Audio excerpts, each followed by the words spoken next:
Ya. A continuación, para dar inicio a la exposición, quisiera presentar a los expositores que impartirán la sesión de hoy. Primero tenemos a Denise Albert, es terapeuta ocupacional de la Universidad de Playa Ancha, especialista en autismo e integración sensorial y control de esfínter, certificada en integración sensorial, curso 1, 2, 3 y 4, como también en el modelo de Denver y Jasper de atención temprana, en nivel introductorio.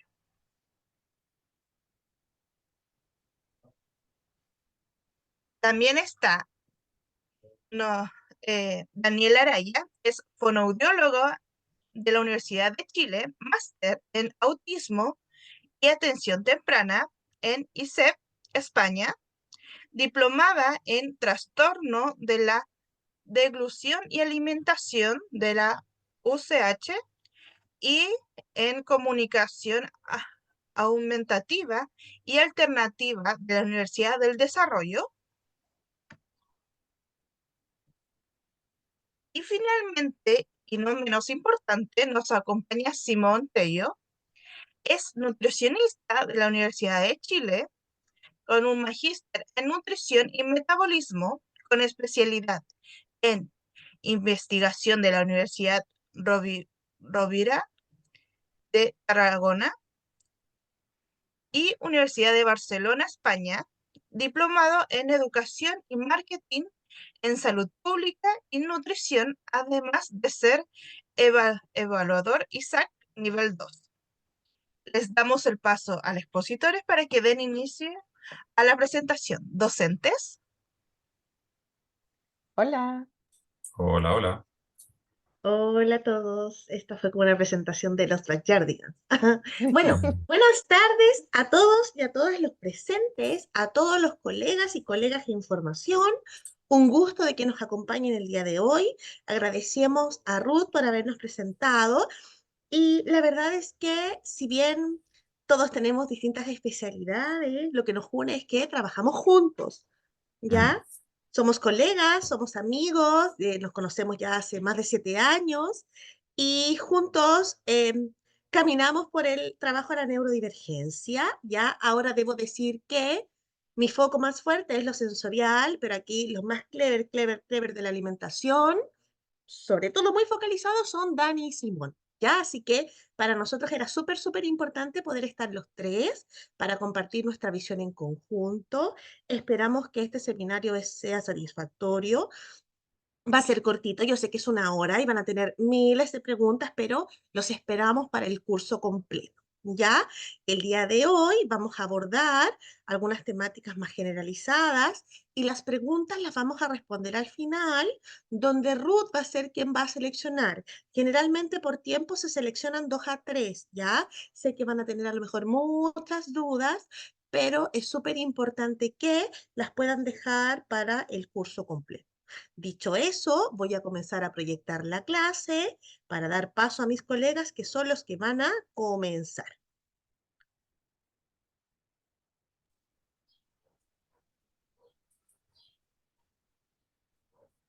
Eh, eh, eh, eh.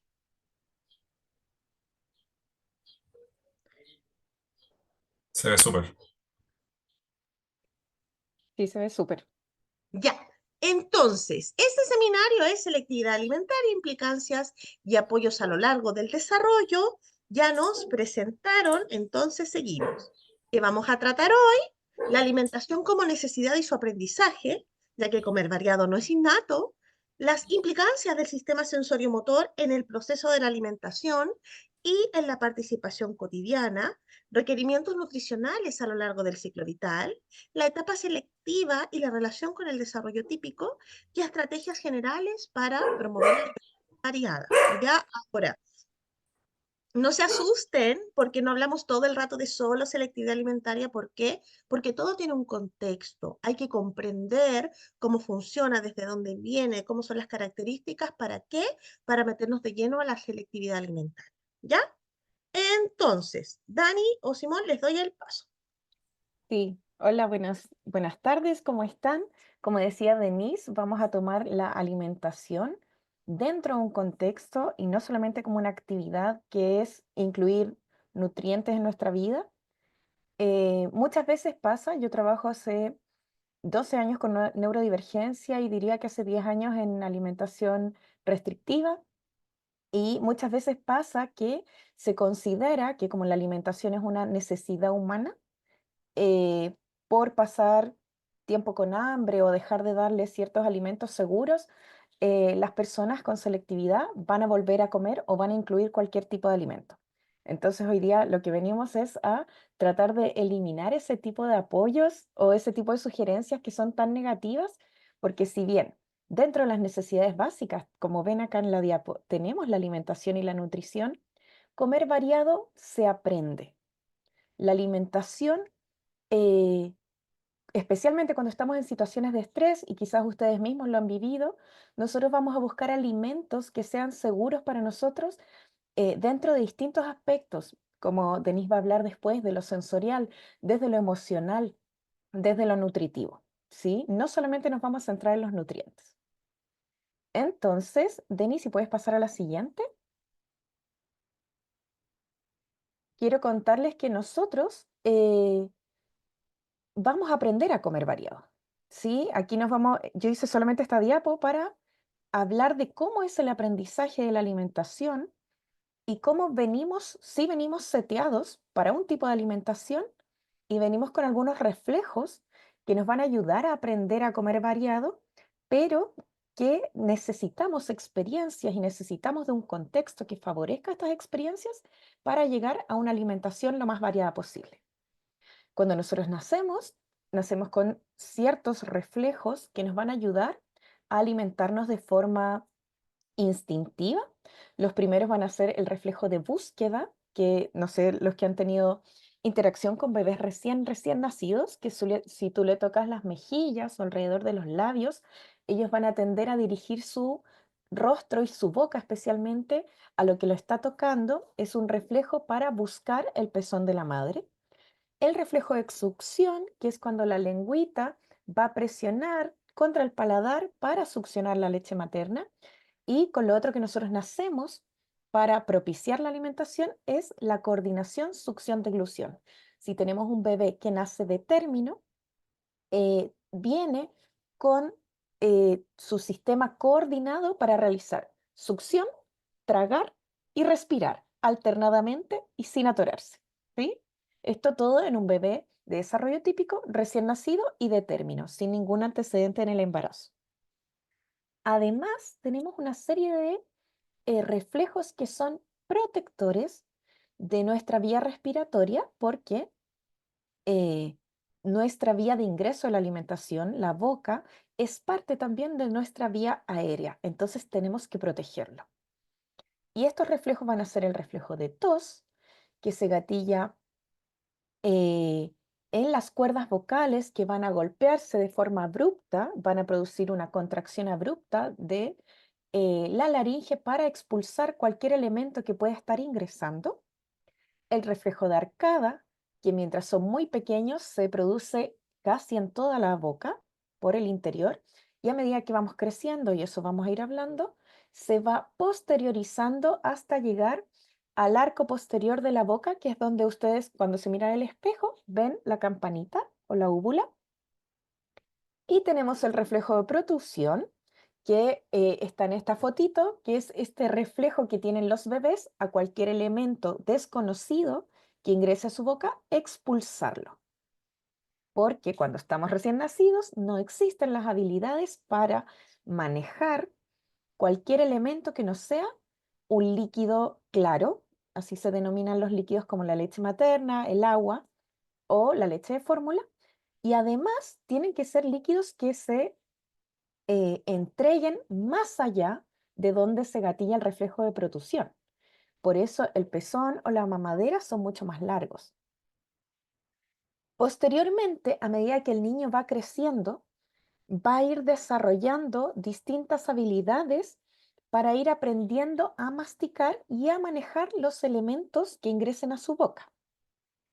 Este reflejo de protrusión que es el reflejo de empujar la comida hacia afuera o cualquier elemento hacia afuera, va a ir disminuyendo y es uno de los reflejos con los que nacemos que después desaparecen, porque este reflejo de protección es solamente en un inicio.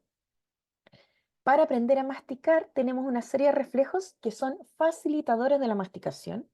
Uno es el reflejo de mordida, que no sé si alguno lo ha hecho, es cuando a un bebé uno le toca una encía, va a cerrar la mandíbula y esto nos va a ayudar en el primer movimiento masticatorio, que es la mandíbula hacia arriba y hacia abajo. Y además, cuando un niño 5 o 6 meses se lleva algo a la boca, la lengua va a tender a moverse hacia ese objeto. Y ese movimiento lingual también nos ayuda en el proceso del aprendizaje de la masticación, porque cuando yo mastico, tengo que llevar la comida hacia lateral, llevarla hacia las muelas para que pueda molerse, valga la redundancia, y además para formar el bolo alimenticio, la lengua tiene que moverse de un lado a otro para mezclar el alimento triturado con la saliva. Mantenemos los reflejos protectores de tos, de arcada. El reflejo de arcada se va posteriorizando, por lo que permito que distintos elementos ingresen a mi boca y empiezo a generar habilidades de mover los elementos en mi boca a través del reflejo de mordida y a través del reflejo de lateralización de la lengua. Cuando vamos aprendiendo a masticar, no sé si se han fijado que los bebés, los niños pequeños, frente a elementos, mastican de una forma solamente de arriba abajo la mandíbula, nada más. A medida que vamos creciendo y gracias a este movimiento lateral de la lengua, y que se suma un poco la mandíbula, se genera un movimiento mucho más prolijo, que es una masticación bilateral alternada. Yo alterno el lado o los molares con los que voy masticando y la mandíbula genera un pequeño movimiento rotatorio para mejorar la molienda de los alimentos. En un proceso masticatorio maduro, mis labios y la musculatura de mis mejillas son capaces de contener el alimento dentro del espacio donde estoy masticando. No se me va a escapar por los labios hacia adelante y no se me va a escapar por entre los dientes hacia los costados como una ardillita. Y esta madurez de la masticación se puede ver afectada por cualquier cambio en el sistema estomatognático. ¿Cuál es el sistema estomatognático? Todo lo que incluye cráneo, mandíbula y nivel cervical. Entonces, tenemos un niño que está alcanzando una masticación madura a los 5 o 6 años y le salen nuevas muelas. Hay un cambio. Tengo que reaprender a masticar. Se me salen los dientes anteriores, tengo que volver a aprender a masticar.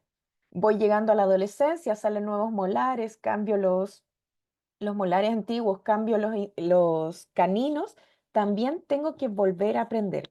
Incluso nosotros siendo adultos, cuando vamos a un procedimiento con el odontólogo, cuando algunos adultos tienen la mala suerte de tener las muelas del juicio, todo ese proceso es un cambio en el sistema estomatognático e incluye volver a aprender a masticar.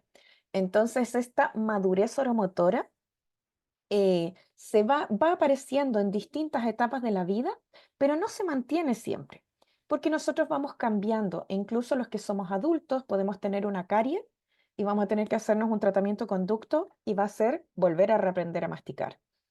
O cuando las personas van llegando a la ancianidad y pueden perder piezas dentales, también requiere un reaprendizaje. Eso es lo que nos va a ayudar a enfrentarnos a distintos alimentos.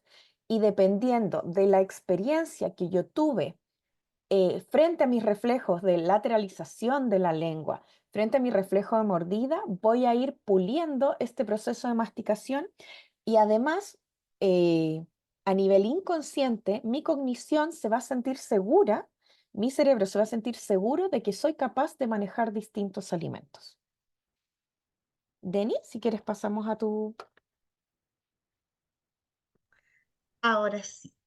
Ya, la verdad es que en esta parte consideré algunas cosas importantes respecto al desarrollo psicomotor y sensorio-motor, pero la verdad es que en la alimentación impactan muchas cosas. La gente tiene la creencia que la selectividad alimentaria o el proceso de alimentación está solamente impactado por lo sensorial, como si solamente los trastornos de integración sensorial impactaran la alimentación, y lo cierto es que es mucho más variado y son muchos más factores los que impactan.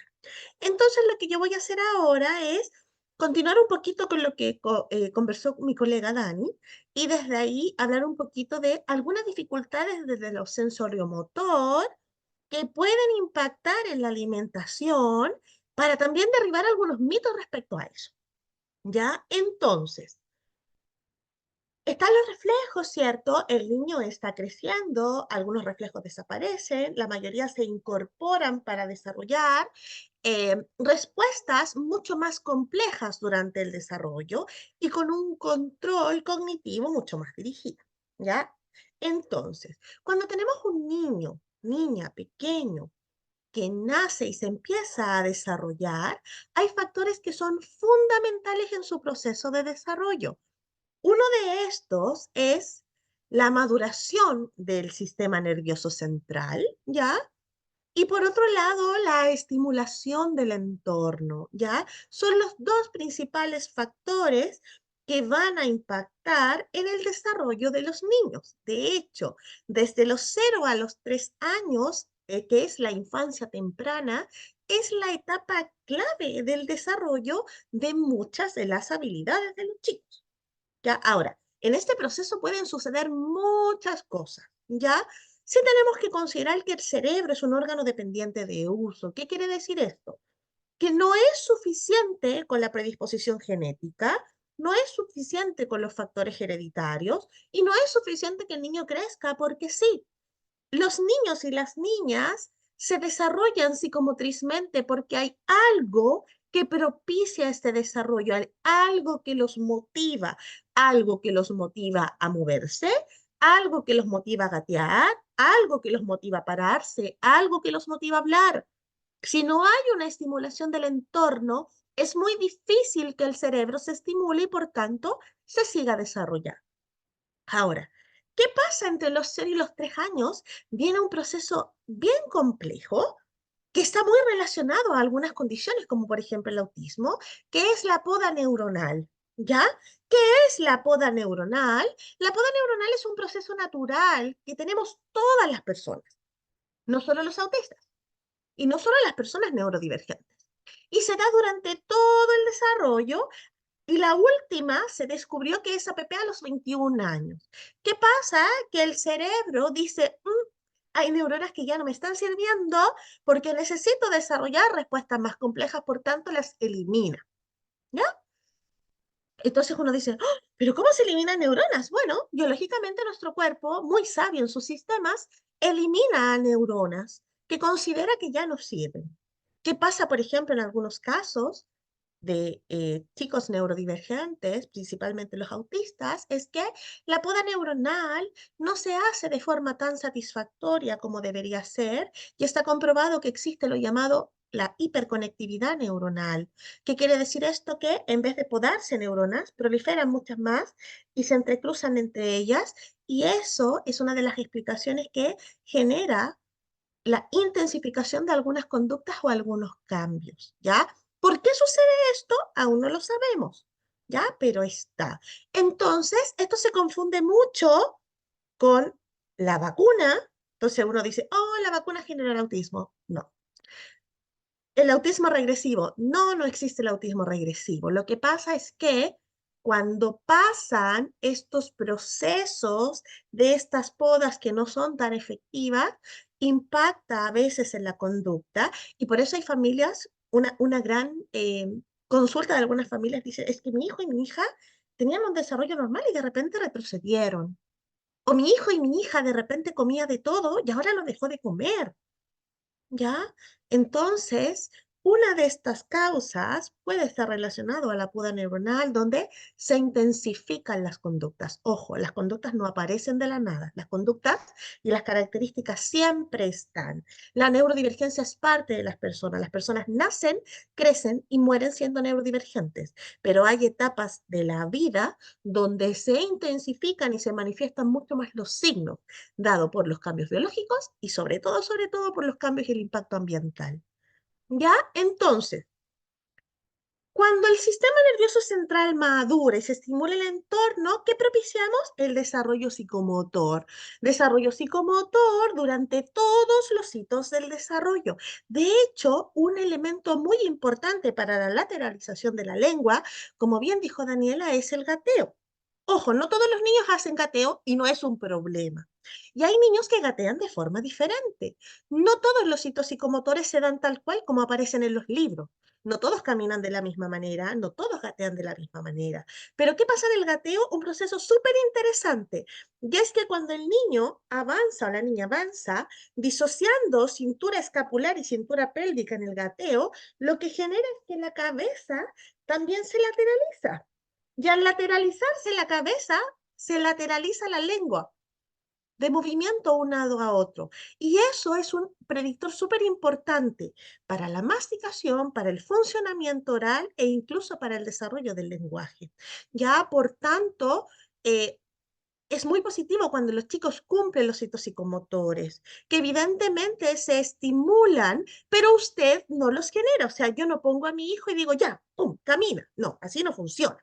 De hecho, la gente tiene la creencia de que el niño se para de la nada y camina. De hecho, la postura para iniciar la marcha es en prono, es de guatita. Desde ahí surge la marcha, desde ahí el niño se para ahí, comienza a caminar, de ladito y después de frente. ¿Ya?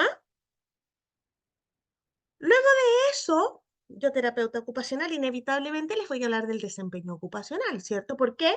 Porque ya, este niño crece, este niño avanza, este niño juega, este niño o niña genera funciones, pero ¿para qué? ¿Aisladas en el mundo? No, genera acciones, genera aprendizajes, genera tareas. ¿Para qué? Para participar en un mundo donde no está solo, en un mundo donde está acompañado, en un mundo donde aprende de las otras personas. Por tanto, elementos fundamentales que se aprenden, como bien dijo Daniela, y que Simón va a reforzar, son los procesos de alimentación y de comer, porque también son dos cosas diferentes. Comer es la acción de manipular cubiertos, llevar la comida a la boca, organizar el entorno. La alimentación tiene más que ver con la nutrición y todos los elementos que involucra la alimentación. Por tanto, son parte fundamental del desempeño ocupacional, que se propicia también de la estimulación del entorno, dada en muchos casos por la imitación o por permitir explorar las cosas. Hay muchas familias que dicen, no, es que yo no quiero que se ensucie, no, es que no quiero que tomes la comida con las manos, no, es que se ensucia completo. Ya, cuando evidentemente limitamos una participación natural, como es la exploración sensorial, etapa fundamental en los niños de 0 a 2 años. Y como también propiciamos el juego, ¿ya? Juego, ocupación principal en los niños, significativa, porque se generan muchos aprendizajes sociales, cognitivos, motores, sensoriales, y hay dos etapas fundamentales que se dan entre los 0 y los 3 años. Primero, de 0 a 2 años, el juego sensorio-motor. ¿Qué quiere decir esto? Que la curiosidad surge desde la exploración sensorial. Yo toco, huelo, aprieto, pruebo, muerdo, porque es parte del desarrollo, porque es la exploración más primitiva que tengo para explorar el mundo. Por tanto, es fundamental que los niños tengan esa posibilidad. Y después, de 2 a 4 años, surge el juego simbólico, etapa súper importante en el desarrollo infantil, porque surgen las primeras representaciones, los primeros simbolismos, la primera intencionalidad de imitar lo que sucede en el mundo. Por tanto, si yo juego compartidamente, si yo propicio instancias de interacción con mi hijo, con los niños y les muestro formas, puedo propiciar distintas cosas, como por ejemplo generar una mayor variabilidad en los alimentos, preparar alimentos, servir alimentos a otros, jugar y representar, lo que evidentemente es un plus. ¿Ya? Ahora, dentro del procesamiento sensorial motor, no vamos a hablar ahora en profundidad de los diagnósticos de integración sensorial porque no viene al caso, pero vamos a hacer alguna distinción de que evidentemente cuando existen signos de alertas desde lo sensorial motor, que ojo, no solamente son sensoriales motores aislados, sino que muchas veces vienen asociados a otras neurodivergencias, el autismo, el TDAH, la discapacidad intelectual, el síndrome de Down, y así vamos aumentando el número, ¿ya? Pueden existir distintos requerimientos de apoyo del procesamiento sensorial, tanto del nivel de alerta, o sea, de mi conexión con el entorno, como de la praxis, ¿ya? De la ideación y el planeamiento motor. Uno tiene que ver con la modulación y el otro tiene que ver con el funcionamiento motor. Y desde esto están estos que les puse acá, generalizados, como por ejemplo la defensividad táctil, muy común en las personas, ¿cierto? Lo típico, personas que rechazan texturas, ensuciarse, el corte de pelo, bañarse, algunas ropas, ¿cierto? Motivo muy común de consulta donde la alerta se dispara. Ahora, ojo, los defensivos táctiles de cuerpo completo no necesariamente van a ser defensivos orales. Nos explota el cerebro. ¿Por qué? Porque la gente piensa que siempre cuando hay defensividad táctil van a haber dificultades de alimentación y no es así. Es más, hay chicos, hay personas que pueden ser solo defensivos orales y no defensivos corporales, porque los receptores sensoriales de la boca son diferentes a los del cuerpo. Por tanto, podemos tener niños defensivos táctiles que no necesariamente les va a molestar el lavado de dientes, que no necesariamente les va a molestar ir al dentista y que sí quizás pueden tener dificultades de alimentación, pero no por lo sensorial, sino por otros factores como por ejemplo la inflexibilidad mental. ¿Ya? Entonces es súper importante tener eso en conocimiento porque hay que mirar con agudeza. Por otro lado, podemos tener el bajo registro sensorial oral táctil o la baja discriminación táctil. ¿Qué pasa acá? Que hay un bajo registro, por tanto, el niño o la niña necesita llenar su boca con muchos alimentos o necesita alimentos que estimulen mucho más sus receptores sensoriales.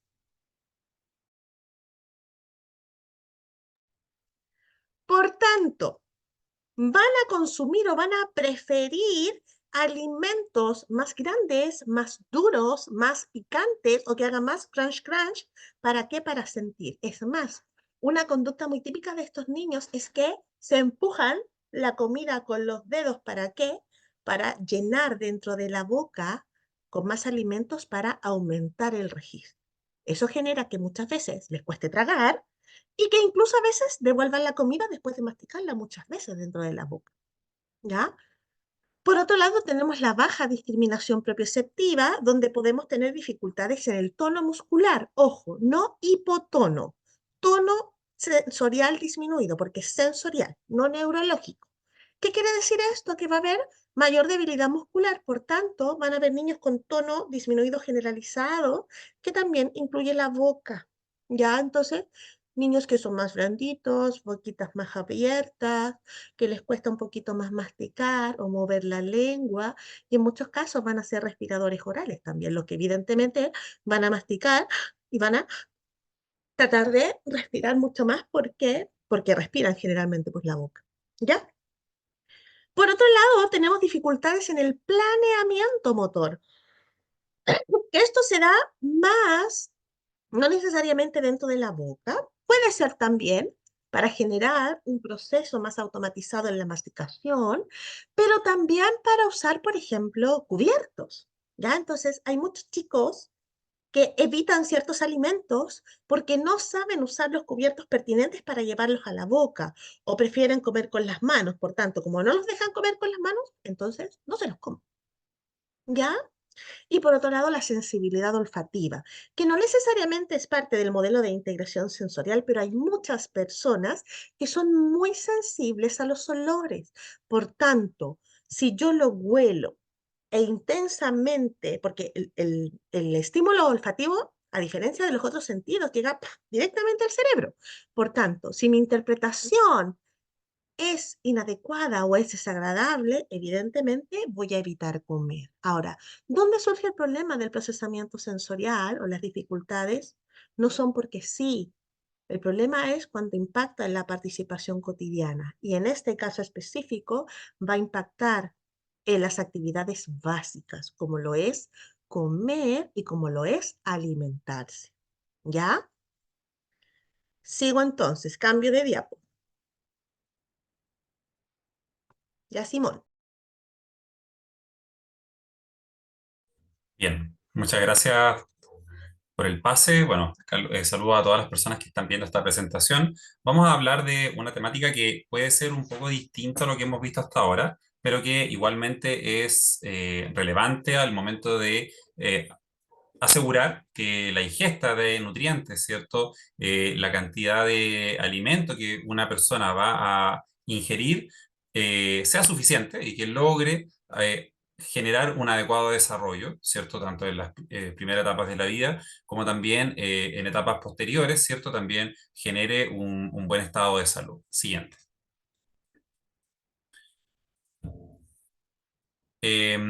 Ahora, en general, probablemente muchas de las personas que están visualizando esta presentación no, no me veo en la presentación. Eh, Muchas de las personas que están queriendo aprender, que están conociendo más sobre lo que es el mundo de la alimentación, es importante que puedan identificar que existen patrones de desarrollo, patrones de crecimiento, en los cuales se puede comparar para saber si es que el desarrollo está siendo el correcto, el que corresponde, ¿cierto? Existen en la imagen, estamos viendo una curva de desarrollo que es la de el patrón OMS, en el cual uno puede visualizar cómo podríamos esperar un desarrollo normal de niños y niñas. En cambio, en otras etapas de la vida podemos buscar un desarrollo a través de patrones de crecimiento para adolescentes o incluso podemos buscar en caso de otros problemas de nutrición, en casos más difíciles como por ejemplo incluso podría ser parálisis cerebral o síndrome de Down. Ya, pero en general para poder reconocer o identificar un adecuado desarrollo vamos a emplear curvas de crecimiento. ¿Ya? Ahora, el conocer este desarrollo es fundamental, sobre todo porque nos permite identificar a tiempo déficit, carencias en una persona. Y con eso vamos a poder lograr un desarrollo óptimo. Ahora, las y los nutricionistas que aborden o que acompañen el desarrollo infantil o el desarrollo de una persona, también tienen que realizar un cálculo o estimar las necesidades de esta persona, ¿ya? Y es imposible no poder hacer un cálculo si no conocemos también cómo es el adecuado desarrollo del estado nutricional. Siguiente, por favor. De esta forma, lo que uno está buscando es que tanto el desarrollo parta desde el inicio del ciclo vital. Y ese inicio es en el embarazo. Ya cuando uno busca que se cubran adecuadamente los nutrientes del embarazo, estamos buscando que tanto la madre pueda desarrollarse adecuadamente como también la persona que está en gestación. Y esto nos va a permitir, por supuesto, tener un bebé, un lactante que se desarrolle adecuadamente, una escolar, una preescolar que también pueda tener un desarrollo integral, adolescentes que puedan crecer con energía en una etapa tan crítica del crecimiento, ¿cierto? Para después tener una etapa adulta que sea óptima, ¿cierto? Con una mirada de futuro, ¿cierto? Todas las intervenciones que estemos realizando en las primeras etapas de la vida nos van a permitir un mejor desarrollo en el futuro, ¿ya?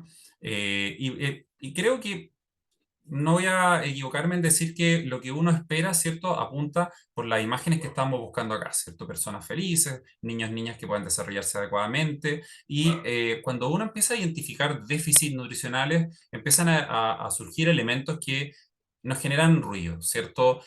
Ojeras en la infancia, cansancio, poco interés por participar de terapia, si es que fuese el caso, quizás una alteración en el crecimiento, en la estatura. ¿Cuánto podríamos perder de una estatura óptima o la proyección de estatura que buscamos en una niño o niña si es que llega a presentarse un déficit nutricional significativo? O, por otra parte, en el caso de que hubiese obesidad o malnutrición por exceso en las etapas tempranas de la vida, ¿qué riesgo de desarrollar patologías cardiovasculares podrían llegar a aparecer en un futuro? ¿Cierto? La investigación nos dice que la ganancia máxima de adipocitos, de células grasas, se va a producir durante la etapa gestacional y que a medida que aumenta el pool de adipocitos, en el cuerpo, la posibilidad de ganar mucho más peso en la etapa adulta es mucho mayor. Siguiente. Ahora, la malnutrición, tanto por déficit como por exceso, es una realidad nacional. Ya aquí estamos visualizando el mapa nutricional de Chile, elaborado por la Junji en el año 2023, y podemos visualizar que a nivel nacional tenemos que solo el 42,8% de la población presenta un diagnóstico nutricional normal en cuanto a lo que es el peso, ¿ya? Y aparecen en gran proporción el sobrepeso y la malnutrición llamada obesidad. Aparece también la obesidad severa en esta población y también identificamos en pequeña proporción lo que es la desnutrición y el riesgo nutricional. Ahora, el riesgo de desnutrición y la desnutrición aparecen en una proporción un poco mayor en la población extranjera y quizás muchos de ustedes que atienden a población tanto nacional como extranjera habrán visualizado que existe mayor variabilidad en lo que es la presencia de desnutrición en población extranjera. Entonces, tenemos que estar atentos, atentas a que la población que vamos a abordar, que vamos a atender, puede tener alguna de estas situaciones, ¿cierto? Y hay que atajarla a tiempo. ¿Ya? Para eso, el trabajo multidisciplinario es fundamental. Ahora bien, ¿qué ocurre cuando existen casos de selectividad alimentaria? Se ha visto que existe una leve mayor proporción de desnutrición o de riesgo de desnutrición cuando hay un caso de selectividad alimentaria más severa. Ya podríamos incluso ir en rangos que van entre el 10 y el 20%, ya de mayor prevalencia. Y por otra parte, tenemos que tener presente que una selectividad alimentaria que quizás pueda llevar a un preescolar o un escolar a consumir alimentos con mayor densidad energética, podría también llevarlos a un desarrollo de obesidad mucho más rápidamente. ¿Ya? Siguiente. De esta forma, ya la evaluación del estado nutricional va a surgir, va a tomar un rol importante, ya es de las formas que más tenemos seguridad y confianza en conocer cómo está la persona. La evaluación del estado nutricional es una metodología bastante completa y que está muy estructurada. Y los profesionales que nos dedicamos a ella, podríamos pensar en nutricionistas, quizás enfermeras, pediatras, médicos, tendrían que considerar distintos elementos, como puede ser la historia clínica, antecedentes socioeconómicos, socioculturales, la historia dietética, es decir, una buena encuesta alimentaria que nos permita saber la suficiencia nutricional, la cantidad de alimentos que se consumen, y complementar esta información con datos antropométricos, que significa la medición corporal de la persona, y si es que fuese necesario identificar alguna parte de una composición corporal como porcentaje de grasa, masa muscular, y cuando sea necesario, cuando el clínico tenga sospechas de algún déficit específico, lo que más se sugiere es complementar con exámenes de sangre que nos permitan identificar, ¿cierto?, qué déficit está ocurriendo. Uno de los déficits más frecuentes cuando hay selectividad alimentaria es la falta de zinc, la falta de hierro. Y también tenemos que a nivel nacional hay un déficit de vitamina D que es transversal a la población chilena, ya sea que vivan en el norte, en el centro o en el sur. Siguiente. La evaluación del estado nutricional nos va a permitir identificar distintos elementos. Ya nos permite obtener, ¿cierto? Quizá lo más obvio que sería el peso y la estatura. Muchas veces no se hace adecuadamente la antropometría y por eso que la técnica antropométrica es fundamental. La técnica que se puede hacer desde la evaluación pediátrica hasta la evaluación en escolares adolescentes. Una correcta técnica nos permite decir de forma objetiva cómo se encuentra una persona y aquí es tremendamente relevante alejar el sesgo que podríamos tener solamente por comentar u opinar del estado nutricional en base a el ojo o el ojímetro, que como bien coloquialmente le decimos en Chile. Ya el ojímetro se puede evitar a través de una correcta técnica antropométrica que en la población infantil está un poco más normada, ¿cierto? Con controles cada cierto tiempo, cada un año, cada algunos meses, pero en la población escolar adolescente es un poco más alejado. Y la invitación es que a que tengamos esta medición periódicamente. Siguiente.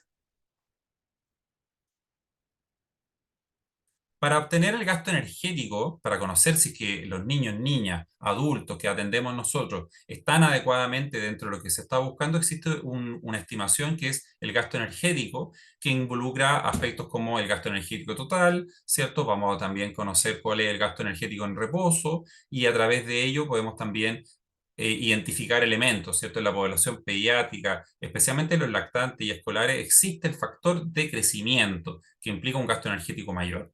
Y cuando hay un nivel de actividad física significativo, que es lo que justamente a veces ocurre con niños y niñas que tengan menor tono muscular, menor fuerza, nos encontramos con una alteración en el gasto energético que también es importante pesquisarlo oportunamente. ¿Ya?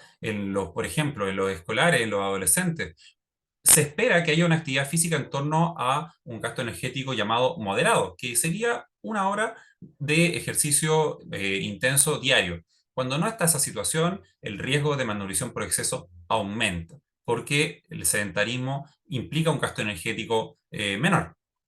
Siguiente.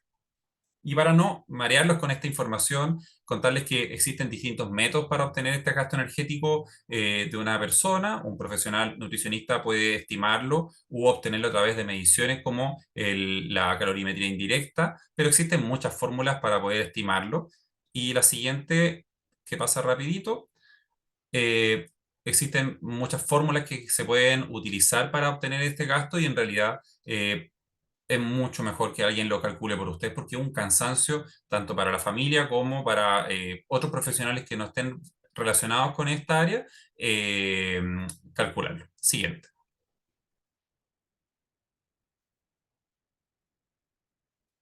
Ahora, también existen tablas y guías nacionales que nos van a permitir conocer qué es lo que se espera de la alimentación normal de una persona, ya si bien podemos identificar los nutrientes a través de tablas y fórmulas, esto después se tiene que traducir en alimentos. Siguiente. Todo esto también es importante que consideremos que existen también requerimientos que están calculados y estimados. Por ejemplo, aquí estamos viendo las tablas de las famosas DRI, que quizás las nutricionistas ya las conocen de memoria, ¿ya? Pero que nos permiten saber hasta cuánto estamos cubriendo las necesidades de un individuo a lo largo de todo el ciclo vital. Siguiente. Bien. Esta otra tabla es muy semejante, tenemos nutrientes ya de tanto minerales como vitaminas. Siguiente. Y una vez que conocemos los requerimientos de un individuo, tenemos que convertir esto en nutrientes. Y para eso debemos, finalmente, a la familia yo no le hablo de nutrientes, ¿cierto? Los marearíamos. Ya tienen que pensar en muchos elementos, en la terapia, tienen que pensar en el desarrollo escolar, tienen que pensar en las clases, en vivir, ¿cierto? Por tanto, nosotros tenemos que traducir esto en alimentos, ¿ya? Y tenemos que también tener mucho cuidado de cuánto podamos entregar de información a a las personas, porque cuando existe algún caso de selectividad, también tenemos que filtrar. Y elegir qué alimentos o qué grupos de alimentos son los que realmente vamos a buscar trabajar. Ahora, guías para obtener esta información existen, ¿ya? Tenemos que ser bien respetuosos y conscientes de los gustos e intereses de la familia. Nos hemos encontrado a veces con casos en donde para una familia es tremendamente importante que aprendan sobre que incorporen, por ejemplo, legumbres y de repente en el desarrollo infantil a veces quizás no es tan urgente, ¿ya? pero eso es importante a nivel familiar. Siguiente. Y ya para ir terminando con mi parte, para las personas que quieran conocer qué es lo que se espera de una alimentación normal o ideal de una familia, existen a nivel nacional las GABA, que la última versión fue el 2023, que bueno, a mi gusto son bastante buenas las GABA o las guías alimentarias actuales, ya. Sin embargo, para hacer un trabajo personalizado, identificar las necesidades de cada individuo, es mucho mejor el trabajo personalizado y el tema que vamos a ver a continuación. Muchas gracias. ¿Aló?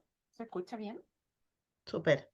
Ya, perfecto. Ahora quiero hablarles yo, después de toda esta introducción, de que nos vamos a enfrentar a etapas selectivas y que existe una etapa selectiva en el desarrollo típico. Y la idea de hoy es que podamos identificarla y también identificar cuándo es parte del desarrollo típico y cuándo se escapa. Y también tener súper claro que si un niño presenta desarrollo típico, me escucha muy bajito, me dice. Ah, es que tenía el... ¿Ahora sí? Ahí sí, ya, tenía el micrófono para el otro lado. Ya. Entonces, tenemos que tener claro que si la selectividad o la conducta selectiva se presenta dentro del desarrollo típico, no significa que no debamos abordarla.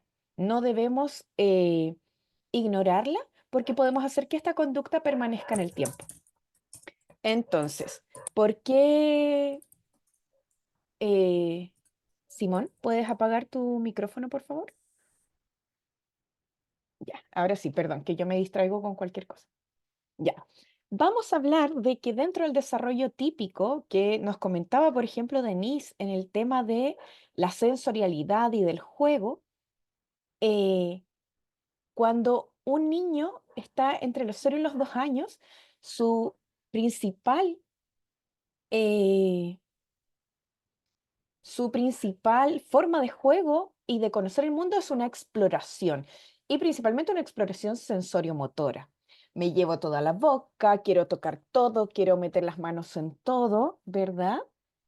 Pero después de los 2 años hay un cambio a nivel neurológico, como decía Denise, parte de la poda neuronal y eh, empiezan a primar otros sentidos. Ya no es tanto tacto, ya no es tanto movimiento y empiezo a desconfiar de lo que estoy viendo.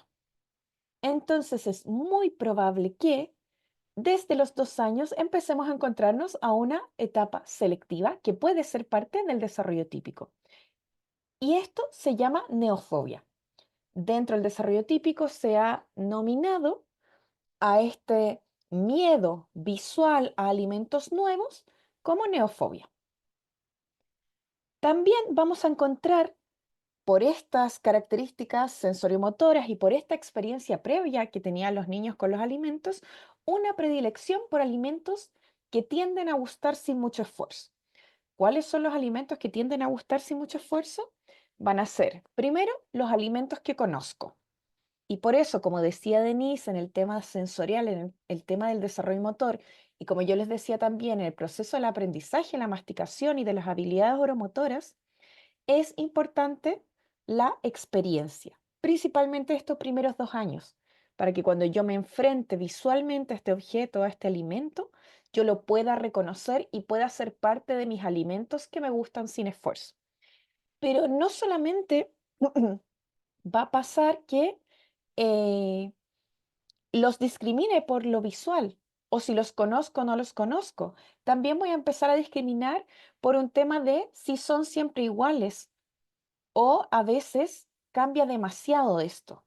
Cambia demasiado de un alimento a otro, de una manzana a otra, son muy distintas.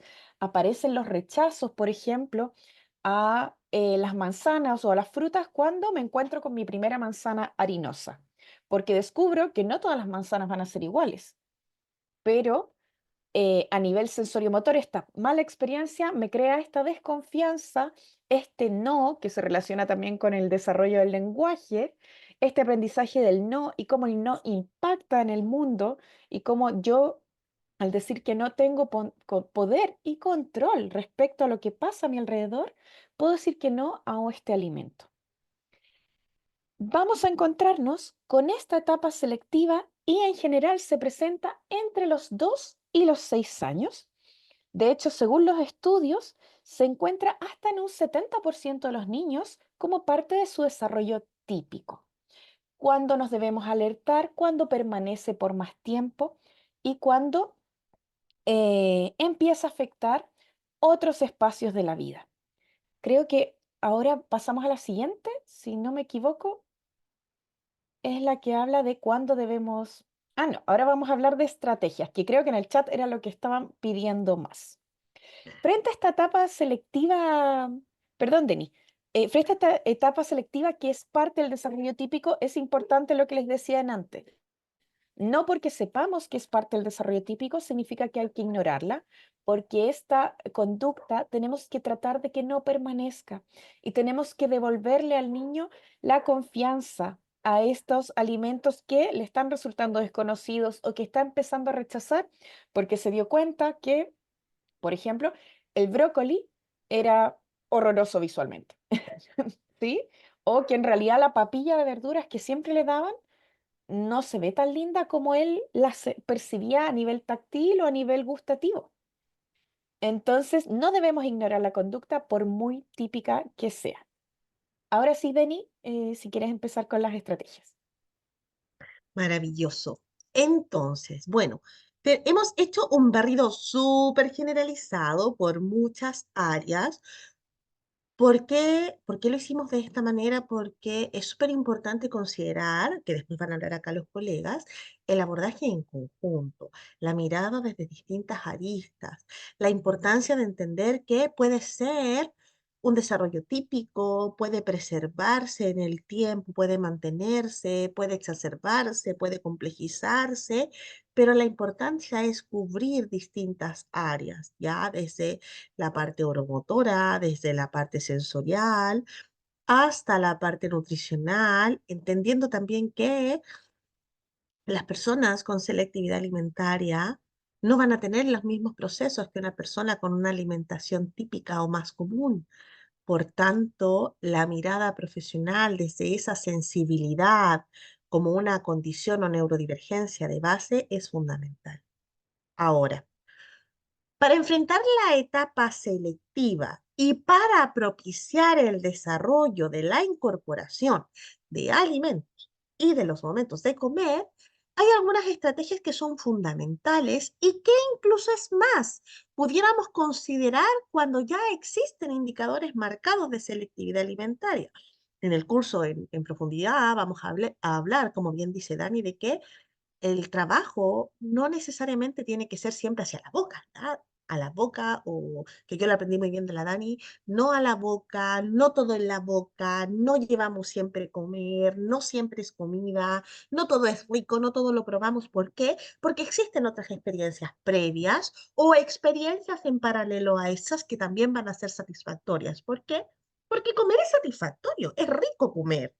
¿Ya? Alimentarse es muy rico también.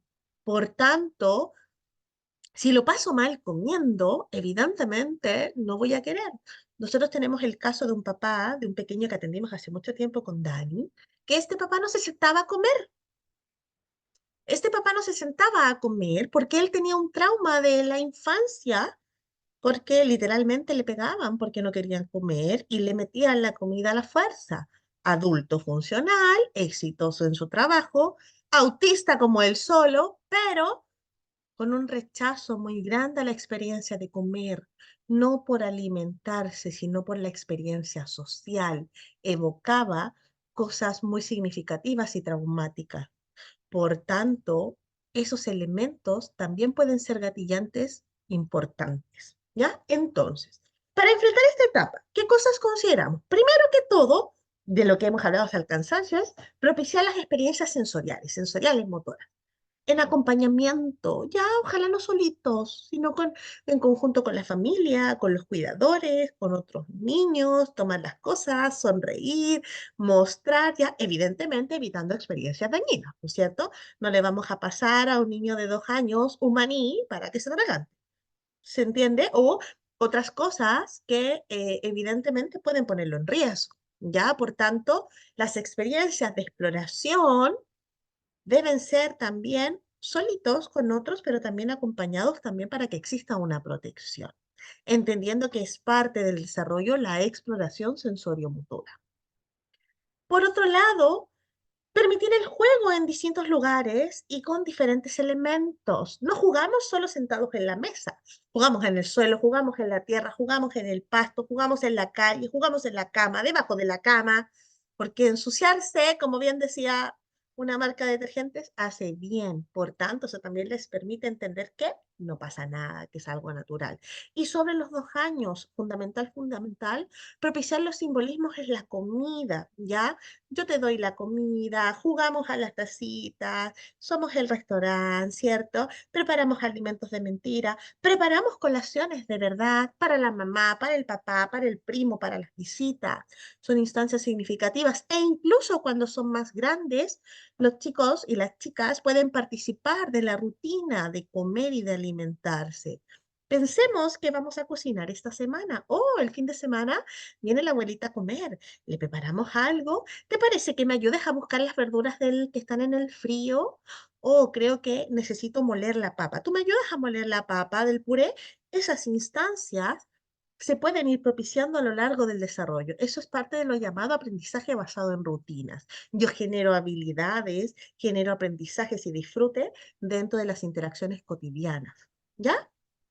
También quería comentar, Deni, Dale. al respecto, que incluso podemos ampliar la interacción con los alimentos más allá de la casa o de la cocina. Por ejemplo, vamos al supermercado, vamos a la feria, voy a observar nuevos alimentos y quizás no los vamos a comprar todos porque no compramos todas las verduras que vemos en la feria, pero empiezo a generar curiosidad y motivación por cosas que quizás nunca había visto. Veo una fruta que es fucsia, ¿qué es eso? Me llama la atención, ¿de dónde es? Si podemos llevarlo a estos mercados donde hay comidas internacionales, ¿a qué huele? Y como decía Denny, tener ojo también con esta sensibilidad olfativa, táctil, siempre siendo respetuosos y que estas experiencias sean de disfrute para que promuevan el aprendizaje y la motivación, pero no que promuevan un recuerdo tortuoso eh, como nos pasaba con este papá. Y el enfoque tiene que ser siempre a conocer alimentos, a familiarizarse. Yo les decía que después de los 2 años empieza a primar la decisión por lo que veo. Esto no se ve muy apetitoso, esto no lo conozco, esto podría ser venenoso. Eso va a decir mi cerebro primitivo. Entonces, tenemos que familiarizarnos, tengo que ver a mi mamá comer fruta antes de que me pida que yo coma fruta. Tengo que ver, bueno, en la siguiente diapo se habla más de esto de la comida con adultos, pero familiarizarse es un punto crucial. Deni, no sé si tú quieres hablar de la alimentación independiente. Sí, mira, a grandes rasgos, dado el tiempo que tenemos, existe la alimentación y el comer como independencia y como autonomía también. La independencia quiere decir el comer solo, la autonomía tiene que ver con el comer con decisión, ¿ya? Y a medida que los chicos crecen y que las personas se vuelven adultas, son autónomas en su alimentación y en su comer, ¿ya? Porque es fundamental también tener decisión e injerencia respecto a los alimentos. ¿Ya? Ahora, también es muy difícil incorporar una alimentación variada cuando mi familia también es restringida con los alimentos que tiene, porque hay familias que llegan, no, es que no come porotos, ya, pero si usted no come porotos en la casa, ¿cómo Exacto. lo vamos a hacer comer porotos si usted no come? No, es que a mí no me gusta, no pida entonces peras al olmo, ya, está difícil. Sí, o pasa Ahora, mucho con la fruta y las ensaladas. Es con lo que más es pasa. bueno, yo para terminar, los niños y las niñas en etapas tempranas, desde etapas tempranas, idealmente ya desde los 2 años, deben empezar a comer con sus padres y los cuidadores, en la mesa con ellos. Le pone un adaptador, que se siente sobre la silla, pies apoyados siempre para propiciar la conciencia corporal, con una banquita, con una cajita, pero que coma acompañado, no en una mesa solito, no pegado a la pantalla, no apoyado a la muralla, en la mesa con otras personas. ¿Por qué? el comer no es solo una experiencia de alimentarse, es una experiencia social, emocional, puede ser altamente satisfactoria, donde se establecen interacciones, donde se conversa del día, donde podemos mostrar nuevos alimentos. Por tanto, desde muy pequeños hay que propiciar estas instancias. Usted no solamente tiene que ser un supervisor de la alimentación de los niños, involúcrese, ¿ya? Denle chico.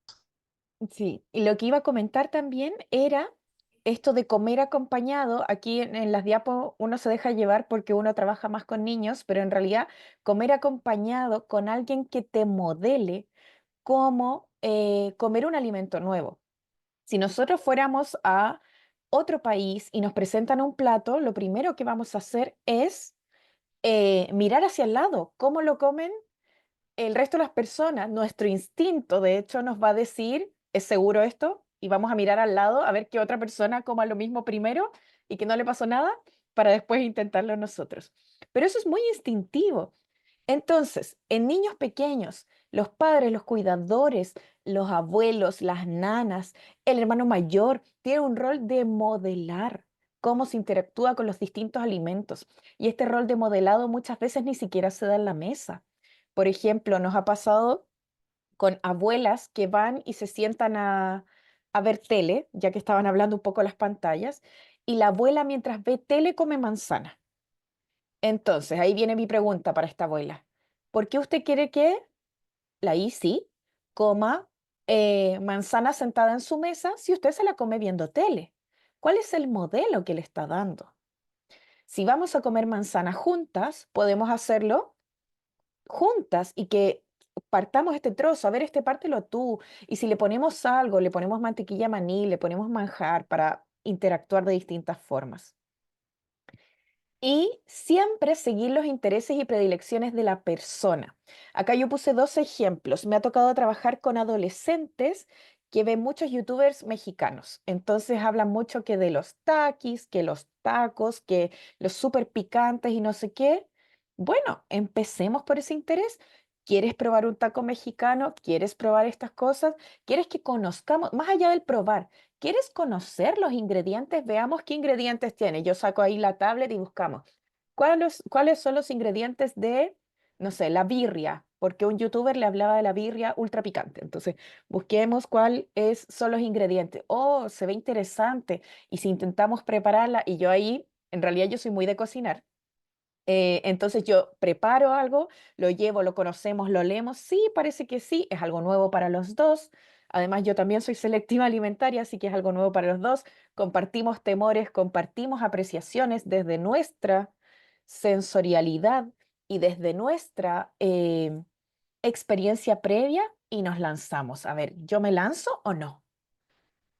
Y también, por ejemplo, con adultos nos ha pasado mucho. eh, y niños también que están metidos en este mundo del anime, vamos a comer comida japonesa, vamos a comer ramen, el ramen de Naruto, vamos a comer las onigiris. Y he tenido la buena experiencia con una chiquilla que hemos ido variando mucho la alimentación porque nos dimos cuenta que ella tiene preferencia por los alimentos de sabor muy fuerte. Entonces hemos ido a distintos restaurantes a probar cosas distintas, a conocer cosas distintas. Uno muchas veces tiene muy metido el concepto, y de hecho a mí se me sale mucho en esta charla, pero no debería ser así, el concepto de probar, y debemos eliminarlo de nuestro vocabulario.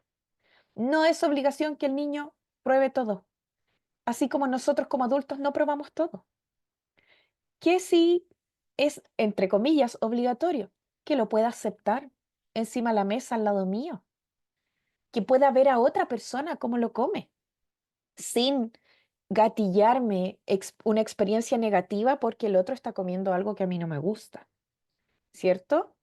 Toda la sensorialidad, todos los gustos son muy personales. Entonces, por eso Denise les decía, no vamos a decir que está rico, no vamos a decir que me encanta, no vamos a decir que es mi favorito. ¿Por qué? Porque eso es personal. ¿Y qué puedo decir de los alimentos? Puedo decir que es duro, que es blando, que es crujiente, que hace crunch cuando lo masco, que es dulce, que es salado, ¿cierto? Denny, creo que ahora pasamos a la última, que es cuándo consultar.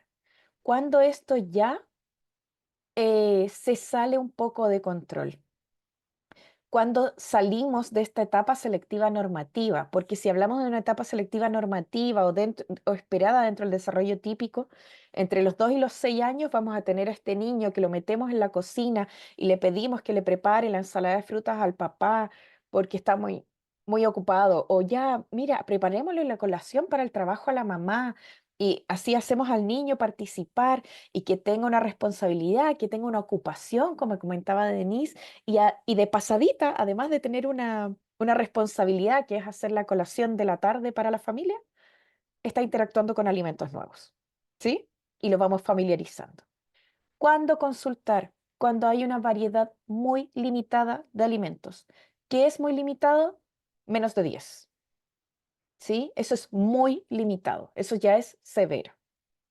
Cuando vemos que se gatillan emociones muy fuertes, muy extremas relacionadas a las situaciones de alimentación, mucha ansiedad, mucha manifestación de tensión, mucho temor, todas esas emociones que tornan este contexto de alimentación como algo negativo, una experiencia de sufrimiento para la persona, tenemos que consultar.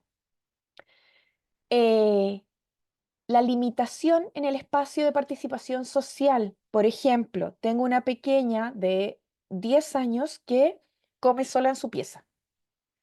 Y para los padres ha sido un hito cuando ha logrado tomar once con ellos en la mesa o almorzar con ellos en la mesa.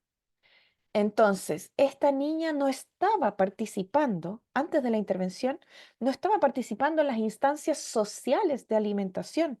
No almorzaba en el colegio porque le molestaba todo, no almorzaba con sus padres, el proceso de alimentación era encerrada en su pieza. Olvidarse de salir a restaurantes. Y después de, para que se hagan también la idea, como leí por ahí en el chat, de esta terapia basada en la alimentación responsiva y respetuosa con el ritmo del niño. Con esta niña llevamos 1 año y medio y ahora estamos saliendo a varios restaurantes según sus intereses, ¿sí? Cuando vemos alteraciones de parámetros nutricionales, importante, un niño bajo peso, un niño que está tendiendo a subir mucho de peso porque su alimentación se está basando en fideos y galletas. Cuando vemos que hay alteración de crecimiento, un niño que se está quedando más bajo de lo esperado, o alteraciones en los hitos del desarrollo. Cuando vemos también presencia de vómitos o náuseas. Eso es importantísimo. ¿Por qué? Yo les comentaba, la tos es una respuesta esperada. La arcada es una respuesta esperada. Pero de la arcada al vómito tiene que haber mayor contracción de todo lo que es la musculatura digestiva. ¿Sí? Porque la arcada es una contracción de la zona superior, la primera arcada. Pero a medida que vamos haciendo más arcadas, la contracción se va extendiendo hasta llegar al vómito, ¿sí? Y también dependencia de los suplementos. Yo tengo familias que me ha tocado en la entrevista que es como, no, si va creciendo súper bien, come variado, no. Ah, ya, ¿y qué más consume? No, Pediasure de chocolate todos los días, en la mañana y en la tarde. Y claro, tenemos en nuestra cultura chilena, no sé en el resto de Latinoamérica, que el Pediasure o el Ensure, que es para las personas mayores, se vende de libre acceso y hay hasta comerciales que te dicen que es bueno consumirlo. Pero en realidad el Pediasure es un suplemento para niños que tienen déficit en sus nutrientes. Entonces, tenemos que estar atentos a esas cosas porque este niño que los padres ven que está creciendo muy adecuadamente, está teniendo una dependencia de un suplemento. Y para responder, porque vi por ahí rápido que varios preguntaron a quién derivar, siempre conversar con el médico encargado. Ustedes como profesionales comentarle al médico o hacerle un informe de que observan estos casos y derivar. Dependiendo del centro, es cómo se aborda. Por ejemplo, con Denise, que los abordamos en conjunto, yo soy la que ve principalmente el tema de la variedad de alimentos con los niños. Yo abordo lo específico de la alimentación y en los niños pequeños ella aborda el tema de la sensorialidad en general, ¿sí? Eh, y siempre este proceso, sea TO o sea fono, el que acompaña el proceso terapéutico, tiene que ser acompañado por nutricionista, porque el nutricionista es el único profesional que está capacitado para decir que esta persona está cumpliendo sus requerimientos nutricionales y está llevando una dieta adecuada, que está cumpliendo con todo lo que necesita, no solamente en nutrientes, en vitaminas, sino que también en fibra, tener una buena salud digestiva, porque puede tener este niño que esté creciendo muy bien, pero va al baño cada 3 días. Eh, y entonces, esa sería nuestra última diapo. No sé si les quedó más claro el tema del equipo. En nuestro equipo pasa que yo soy la especialista en alimentación, pero hay otros lugares donde el especialista en alimentación es el TO. Es súper importante que sea el especialista en alimentación, sea el TO o el fono, con nutricionista siempre, siempre. Sí, bueno, para cerrar, de hecho es poco común que sea la fono o el fono el especialista. Acá la de Real especialista es Dani, ya, y desde ahí se genera la coordinación donde Simón hace toda la parte nutricional fundamental del proceso, porque a nosotros nos llegan personas neurodivergentes, por tanto, tampoco puede ser cualquier nutricionista. Nos ha pasado que las familias van a nutricionista y dicen, no, es que tienen que comer igual, pero en la realidad no se puede comer igual de todo. Y claro, como bien dice Dani, también como para cerrar, uno aborda no solamente la sensorialidad, sino también la conducta, la inflexibilidad, porque evidentemente tenemos que considerar el gatillante o el por qué surgen las cosas para trabajarlo previamente o en paralelo a la incorporación de los alimentos nuevos. Y es un proceso lento, es un proceso respetuoso. Dani lleva meses, incluso más de un año con algunos usuarios. Así que los invito a tener paciencia, seguir aprendiendo, no perder las esperanzas en el proceso, porque todo logro, por más pequeño que sea, es un logro altamente significativo para los niños, los adolescentes e incluso los adultos. ¿Ya? Eso. Así que, para finalizar, Ruth, no sé si estás por ahí. Hay demasiadas preguntas. Muchas preguntas. Evidentemente no las vamos a poder contestar todas, pero nos gustaría, Ruth, que pudieras elegir dos o seleccionar dos para que podamos contestar ahora por el tiempo, para que después podamos hacer un sorteo. ¿Nos escucha, Ruth?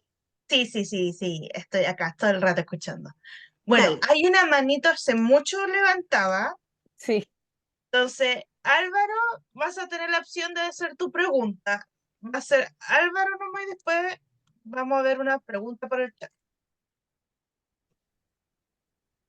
Hola, buenas noches. Estoy súper contento de participar con ustedes hoy día. Me encantó la forma de abordar este fenómeno, ¿cierto? Que es importantísimo en cuanto a la alimentación de niños, niñas y adolescentes.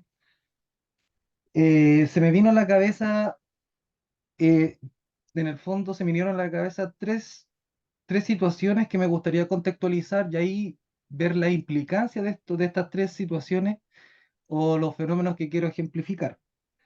Tenemos en primera instancia la importancia de que niño, niña y adolescente en el contexto escolar, en la alimentación asistida como CUNAEP, que todos sabemos que contiene todos los elementos para la alimentación y el desarrollo neurocognitivo de los menores, la importancia de que los niños realmente coman la comida y no dejen de comer la variedad en el contexto escolar, ¿cierto? Incentivar esa alimentación que sea completa y que el niño se coma todos los platos en la variedad que corresponde por los días y los menús que corresponden, porque la tiamina, la riboflavina, la niacina, el ácido pantoténico, piroxidina, biotina y el ácido fólico son varios elementos que favorecen este desarrollo neurocognitivo, ¿ya? Entonces, teniendo el concepto, ¿cierto?, de también abarcar esa alimentación asistida en el contexto escolar. Eh, también recuerdo en neuropsicología, ¿cierto?, que la sobreprotección es también un signo de maltrato. Entonces, ¿por qué voy para allá? Porque cuando una madre sobreprotege, no existe no existe ese desarrollo exploratorio. ¿Cuál es el problema? Que la neurociencia ya ha determinado que un cerebro de un niño que no se desarrolla es similar al de un niño que es maltratado de forma crónica, al Alzheimer y en efecto a un cerebro de la demencia senil. O sea, hay una poda neuronal de la cual tanto hablaron en cátedra. Y tercero, se me vino a la cabeza una forma de apoyar al menor de acuerdo al apego seguro. Entonces, bajo esos tres contextos, ¿cómo lo pueden vislumbrar? ¿Cómo ayudar a estos profesores y asistentes de la educación que tratan de estos niños, tratar de abordar esa falta de querer comer en clases y cómo explicarle a ese niño lo favorecedor que es que se alimente para su desarrollo neurocognitivo? Eso. Ya, súper. Voy a responder yo porque soy la que tiene más experiencia trabajando directamente con los niños y con las familias de niños selectivos. Te cuento que cuando me ha tocado compartir con niños que se alimentan en el colegio, especialmente por Junaed, que sabemos que los menús Junaed son completísimos a nivel nutricional, pero también tenemos que considerar que visualmente no se ven agradables. Entonces, en ese contexto, yo converso directamente con los profesores o con los asistentes que están presentes cuando el niño se alimenta y que vayamos considerando que cualquier porción que consuma en el horario escolar es un avance, que en ese contexto no se obliga a comer porque la idea es que el niño sienta que ese espacio para comer es seguro y no sienta esta tensión de que lo están obligando a comer, porque si me obligan a comer, me pongo en alerta y ya no quiero comer. Especialmente si tengo algún tema sensorial, tengo algún tema de rigidez, me quieren obligar a comer, levanto barreras, no voy a comer nada, no voy a hacer nada, e incluso podemos llegar a una desregulación emocional. Entonces, es un proceso lento, es un proceso paulatino y por eso es tan importante que todos estos procesos se acompañen por nutricionistas, porque tenemos que ver si en este momento determinado necesito un suplemento o si más adelante necesito retirar ese suplemento. ¿Sí?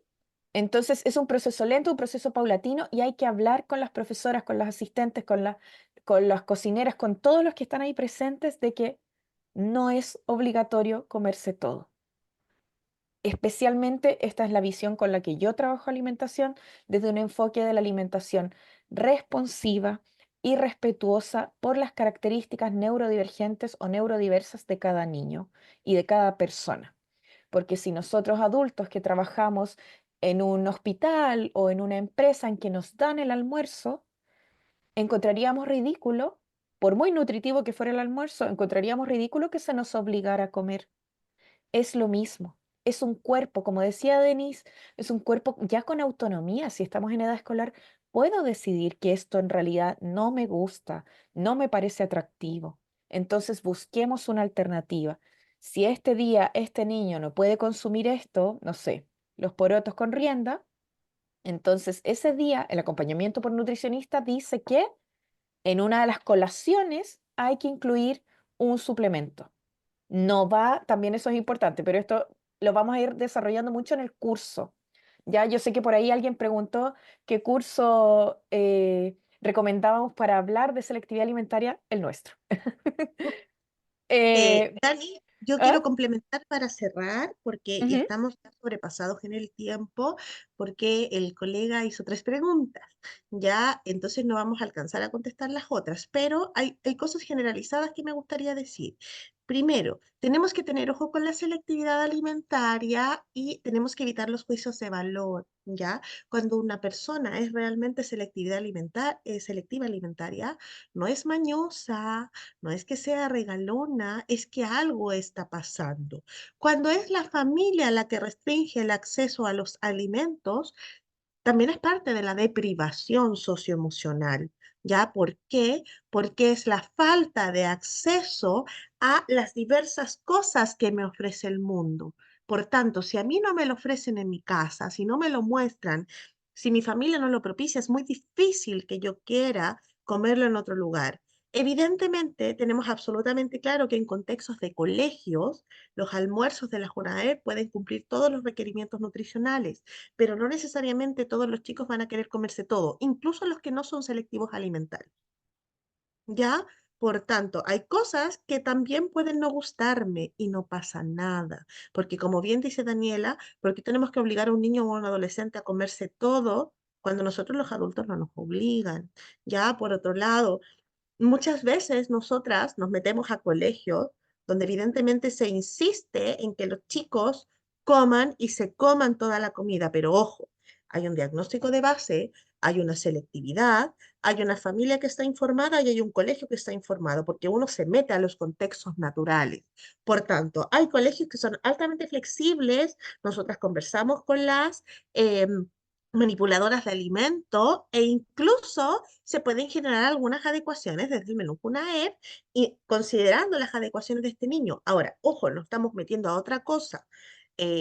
PAI, plan de adecuación individual, PAE, plan de contención emocional y de conducta. Si el momento de la alimentación del almuerzo me gatilla una desregulación, evidentemente tenemos que meternos ahí. Y por más requerimiento nutricional que tenga la CUNAEP y que los cumpla, no es mayor al requerimiento de ese niño.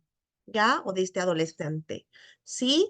Y tercero y fundamental, cuando uno trabaja selectividad, no trabaja estrategias generalizadas, no existe una dieta sensorial, no existe un remedio maravilloso y siempre, siempre, siempre las familias y los cuidadores son parte del proceso, porque a nosotros no nos traen a una persona para arreglarla y repararla y que coma más.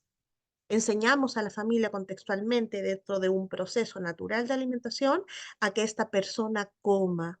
Y el proceso natural es que incorpore alimentos en un momento satisfactorio con personas agradables. Eso es lo esperado. Por tanto, uno no considera algo específico, considera todos los factores que impactan al momento de comer. Por eso la importancia del abordaje multidisciplinario y fundamental, fundamental, fundamental, los derechos, los intereses, las necesidades de esta persona, porque es esta persona, este niño, este adolescente y este adulto, el que se va a llevar la comida a la boca, no nosotros. Por tanto, no sabemos nunca cómo ese alimento sensorialmente, táctilmente, olfativamente, por inflexibilidad, por trauma de infancia, por deprivación, me está generando algo. ¿Ya? Eso, chicos, agradecemos mucho la participación, agradecemos mucho las preguntas. Sé que quedan muchas dudas, pero los esperamos para el curso. En verdad tenemos fe que los presentes van a estar. Así que muchas gracias, chicos. Les dejo el paso para que se despidan. Muchas gracias por la atención, por estar aquí conectada y estar atento. Así que también, de acuerdo con las colegas, esperamos que en el curso podamos responder todas estas preguntas y darle el espacio que se merece para conversar. Nos vemos. Muchas gracias por su participación y por todos los comentarios en el chat.